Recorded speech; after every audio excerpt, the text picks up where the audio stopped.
Okay, now we're going to start working on our vegetables for the sauce. Okay, so this is pretty much a garnish. It will go in the sauce at the very end. It's for color.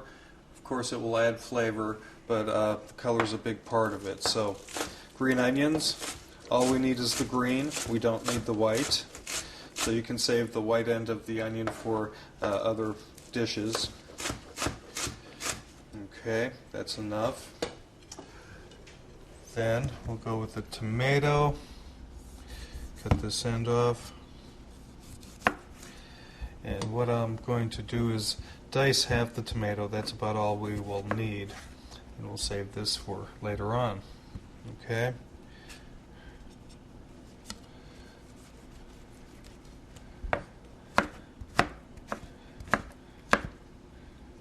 This is a really nice dish. The sauce is light and flavorful. Actually, I was going to say the sauce makes the dish, but actually the sauce, along with how we are preparing the tuna, everything just comes together so nicely.